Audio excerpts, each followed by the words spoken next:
So good morning from the sloth. So it is about 5:30 a.m. on our 9th day, our last single digit day. Yesterday was hard. We did about 11 and a half miles, 4,000 feet of elevation, and it was hard.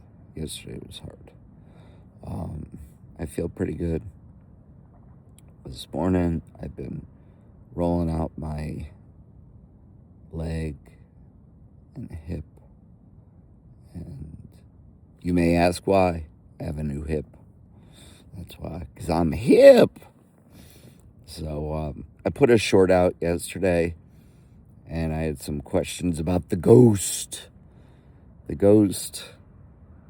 of Trey Mountain. Well, back in 23, that was by far my most difficult mountain, and I've dreamed and had nightmares about it for the past 3 years. So when I got to the top of it, it was pretty emotional. So that's the ghost of Trey Mountain. So I'm probably going to chill out here for another hour in my tent. It is cold, and it was by far the windiest night last night, and my tent rocked. The Thurston X-Mid Pro 2 version 2 killed it. Yeah, I mean, the winds were howling last night.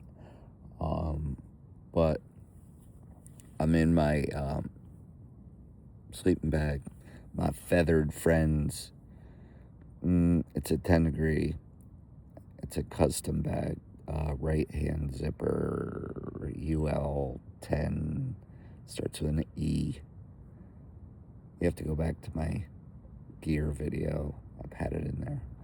But anyway, today is an exciting day for many reasons. Number one, it's only 5.5 miles, so I'm pretty excited about that. Although we're going up and over Kelly's Knob immediately as soon as we leave.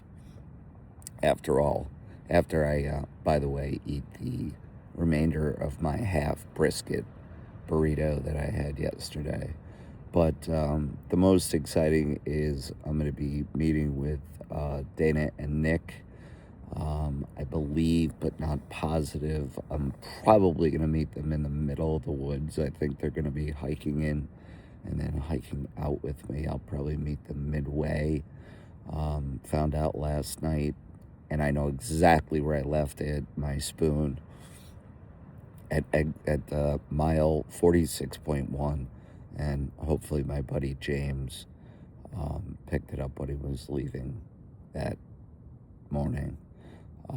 But I'm going to pick one up anyway. I'm going to get a new filter today. They're going to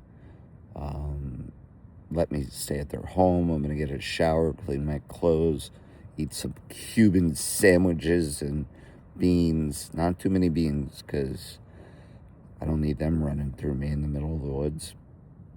But I am excited about the beans and the Cubans, and do a little resupply and get ready to go into the 40-mile wilderness tomorrow.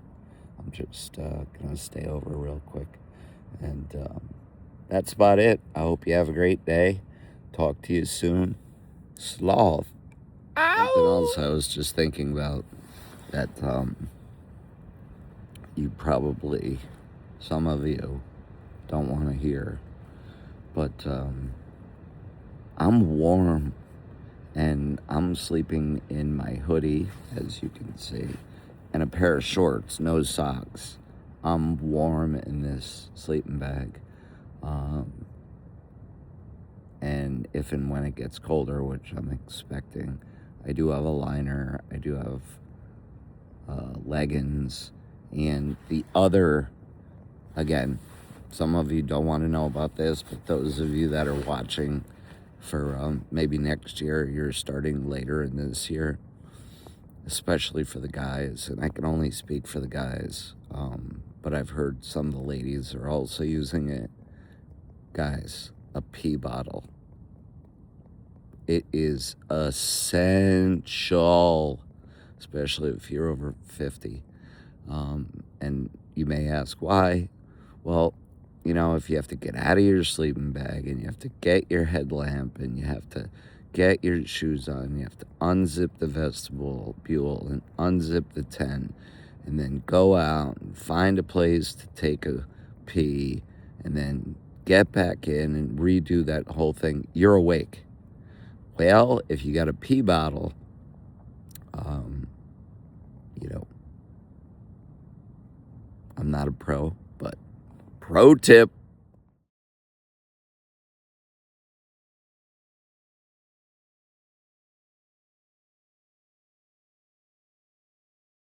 So if you've been wondering what these little ditties are here, my brother Brad put a little post-it thing for me.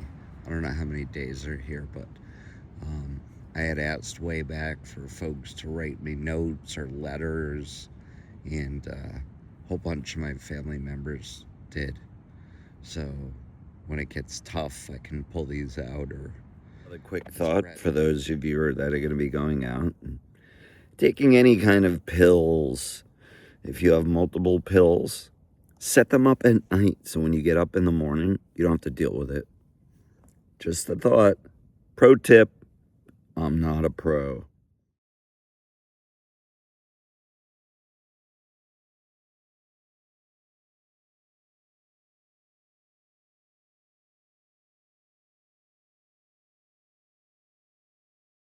As my good friend Sam Green, class of 25, representing.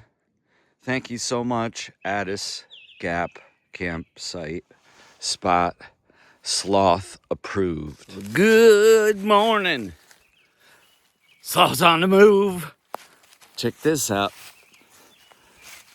Sun's coming up. Well, you got some sunrise shots already, but I think I gave you the whole scoop for today. But yeah, it's about to get going right off the bat, but it's only a mile. And Kelly, as my friend Prepper says, is a biatch.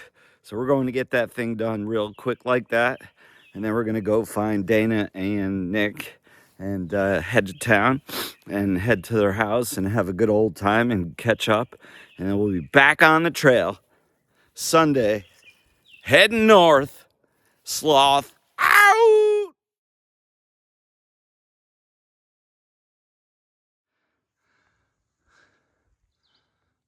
Kelly Knob, you, my friend, have been knobbed. That sun feels good. 1 mile straight up. Time to carry on. That way, north to Dana and Nick.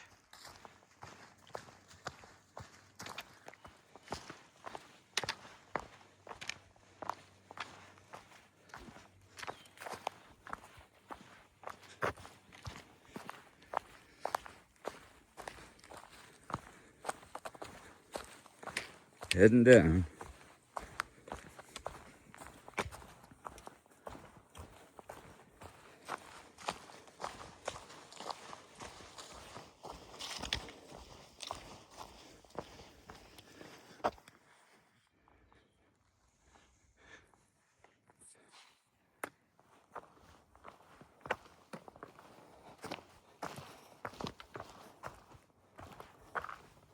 On top of the world, I tell you.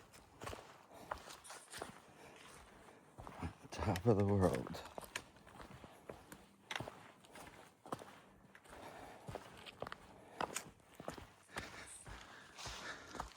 Coming for you, Mooney Gap. First, we're gonna get the Georgia line again, and then we're coming for Mooney Gap. Did I mention yesterday when I was walking, I met Charlotte and her 2 puppies? She was a thru hiker in 23, and she offered me a Hershey's chocolate bar for the win.